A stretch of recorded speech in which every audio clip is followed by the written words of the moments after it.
नमस्कार। तो हम आ पहुँचे हैं सीधे वर्मी कंपोज से। अब हम आ पहुँचे हैं हॉर्टिकल्चर रिसर्च फार्म में, जहाँ पे हम काफ़ी कुछ जो स्टूडेंट ने और यहाँ पे जो प्रोफेसर्स जो हैं उन्होंने काफ़ी सपोर्ट करके बहुत चीज़ों के ऊपर यहाँ पे रिसर्च वर्क किया है हॉर्टिकल्चर डिपार्टमेंट में। तो हम ये सारी चीज़ें जो हैं यहाँ के जो विषय एक्सपर्ट हैं हम उन्हीं से जानेंगे। Doctor Archana Mishra ma'am, welcome. तो मैम प्लीज़ बताइए हॉर्टिकल्चर रिसर्च फार्म के बारे में कि यहाँ पे क्या क्या चीज़ों के ऊपर रिसर्च किया जाता है।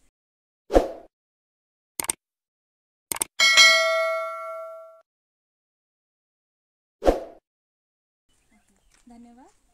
पहले तो मैं ये बताना चाहूँगी कि ये जो आप देख रहे हैं ये पहले सिर्फ पहाड़ और पत्थर से भरा था और इसे सेंचुरियन यूनिवर्सिटी, हॉर्टिकल्चर डिपार्टमेंट और हमारे पीजी छात्रों ने इस लायक बनाया है कि यहाँ पे खेती किया जा सके। तो हम उसके लिए बहुत ही प्राउड फील करते हैं। सो यहाँ पे हमने बहुत सारे विभिन्न प्रकार के प्रजातियों का इस्तेमाल किया है और उसे हम देश भर से कलेक्ट किए हैं, जिसे हम अपने अनुसंधान में प्रयोग कर रहे हैं। और ये देख रहे हैं आप, ये है फ्रेंच बीन जी। यहाँ पे फ्रेंच बीन के 16 प्रकार के विभिन्न प्रजातियों का इस्तेमाल किया गया है।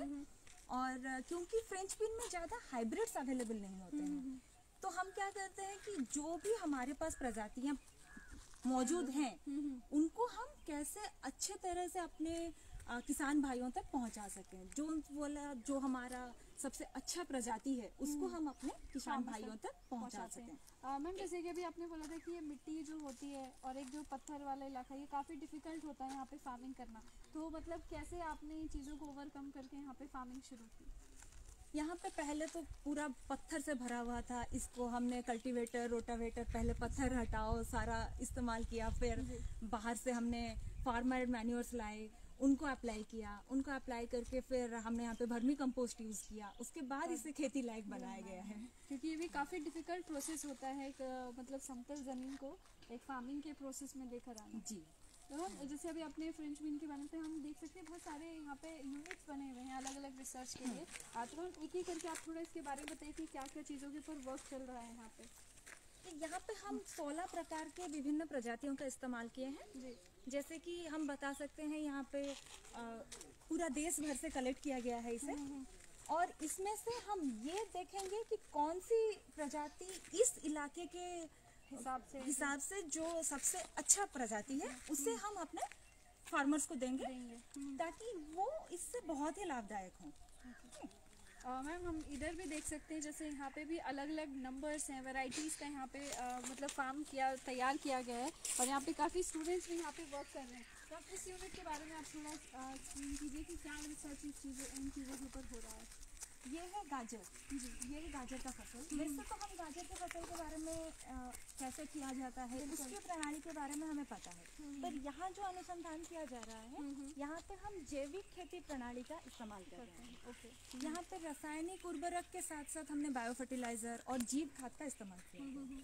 ठीक है, जैसे हमें पता है कि रासायनिक उर्वरक बहुत ही अपने दुष्परिणाम छोड़ते हैं, अपने सॉइल को खराब करते हैं, लेकिन हम जो इस जीव खाद का इस्तेमाल कर रहे हैं इससे हम ना कि अपने फसल की मात्रा, उसकी गुणवत्ता, उसके साथ साथ हम अपने सॉइल को भी बहाल बना सकते हैं ताकि इसमें और जगह हम कोई चीज़ और भी चीज़ उगाना चाहें तो उसका उस चीज़ पे असर ना हो, खराब भी ना हो, प्रोडक्टिव बनाना है चीज़ों को लेकर। तो यहाँ पे आई थिंक यहाँ पे और भी अर्का भीम जो यहाँ पे एक वैरायटी है, अलग अलग वैरायटीज़ के नाम से यहाँ पे चीज़ें मेंशन की हुई हैं।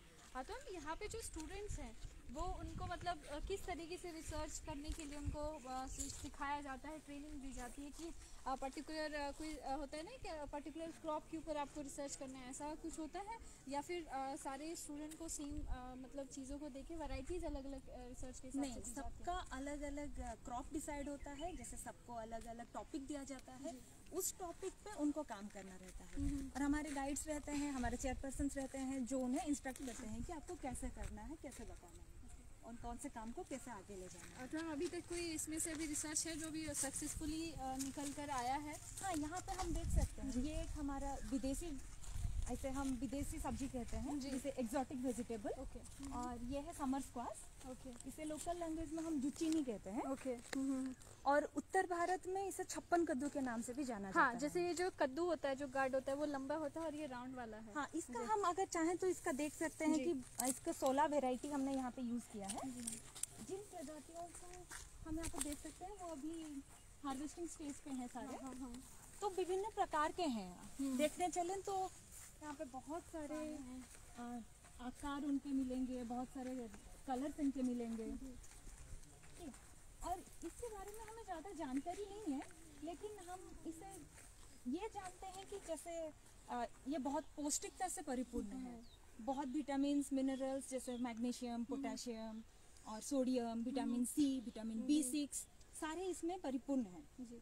और रही बात फैट्स कंटेंट की, क्योंकि ये क्यूकरबिट्स है, ये पम्पकिन जैसा एक सब्जी है, तो इसमें फैट कंटेंट्स तो रहते हैं, लेकिन बहुत मिनिमम फैट कंटेंट्स रहते हैं, जो कि हमारे कोलेस्ट्रॉल लेवल को भी बड़े अच्छे से कंट्रोल करता है।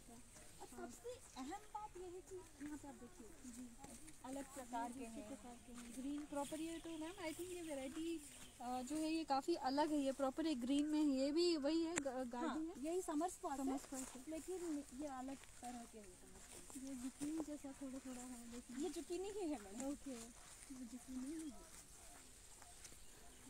क्योंकि इस टाइप की भी चीज़ें आजकल मार्केट में ज़्यादा डिमांड है। जुकीनी वगैरह की भी लोग सैलड में, सब्जी में, मतलब इस तरीके से चीज़ों को खाना काफ़ी पसंद कर रहे हैं। वो भी ऑर्गेनिक येलो कलर्स के हैं जी।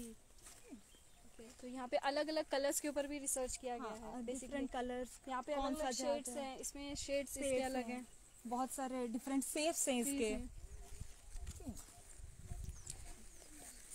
तो मैम फार्मर्स के लिए यहाँ पे किस तरीके से जो है ये हॉर्टिकल्चर रिसर्च फार्म जो है फार्मर्स को सपोर्ट करता है इस रिसर्च वर्क में? किस तरीके से उनको भी ट्रेनिंग दी जाती है, या फिर क्या प्रोसेस है फार्मर्स को यहाँ पे लाकर उनको दिखाना या समझाना, कैसे होता है ये सब कुछ? मैम ये तो इसी साल पहले स्टार्ट किया गया है। पहले तो यहाँ पे कुछ होता नहीं था, ये पहली बार इसे बनाया गया है। तो हम अपने किसान भाइयों को निमंत्रित करते हैं कि वो आए यहाँ पे एक बार देखें कैसे होता है, कैसे कर रहे हैं। सारा हम एक्सप्लेन भी करेंगे उन्हें कैसे बनता है।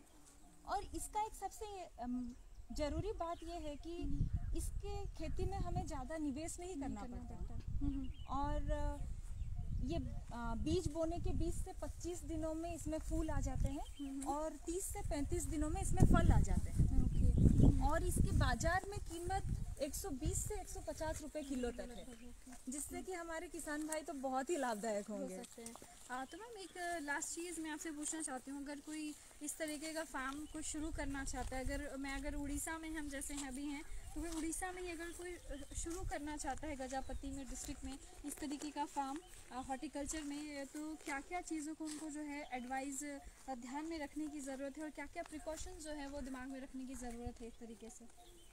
जैसे यहाँ का क्लाइमेट बहुत अनप्रेडिक्टेबल है जी। यहाँ का कब बारिश हो जाए, कब धूप आ जाए, उस पर हमारा नियंत्रण नहीं है। बिल्कुल। और यहाँ पे थोड़ा ज़्यादा दिनों तक समर रहता है, जैसे गर्मी बहुत ज़्यादा दिनों तक रहता है। तो हम प्रेफर कर सकते हैं कि ज़्यादा से ज़्यादा हम उन सब्जियों का इस्तेमाल करें जिसे हम गर्मियों में उगा सकते हैं। तो इससे उनका जो है इनकम भी अच्छी होगी, और जो लागत होगा उससे उनको काफ़ी फ़ायदा भी मिलने वाला है, डायरेक्टली इनडायरेक्टली जी। ओके, तो कि हम आगे चल सकते हैं। और एक अनुसंधान एक छात्र की तरह किया गया है जी, और वो तरबूज पे किया गया है। ओके, तो ऐसे तरबूज का सबसे जो रुकावट आता है उसके उद्यान में और उपयोगिता में, वो है कि उसमें ज़्यादा से ज़्यादा मेल फ्लावर्स का आना। ओके। तो हम यहाँ पे ये कर रहे हैं कि कैसे हम ज़्यादा से ज़्यादा फीमेल फ्लावर्स को बढ़ावा दे सकें। तो हमने यहाँ पे बहुत सारे पादप हार्मोन का इस्तेमाल किया है जी। तो वो पादप हार्मोन जैसे GA3, NA, टिबा, 2,4-D, ये सब 4 पादप हार्मोन का इस्तेमाल किया गया है। यहाँ पे छोटे छोटे अभी आने लगे हैं जी। तो इन सब को इस्तेमाल करके हम ये तय करेंगे कि कौन से पादप हार्मोन के इस्तेमाल से सबसे ज़्यादा फीमेल फ्लावर्स आते हैं, जिससे कि हम इसकी उत्पादकता को और बढ़ावा दे सकते हैं। ठीक है, और ये हमारे फार्मर्स के लिए भी बहुत बेनिफिशियल होगा। और फ्यूचर में हमारा तो ये टारगेट है कि हम इस जगह को, अपने हॉर्टिकल्चर रिसर्च फार्म को अपने सदर्न उड़ीसा जैसे दक्षिण ओडिशा के लिए एक जर्म प्लाज्म सेंटर के तौर पे दिखा सके और आगे ला सके।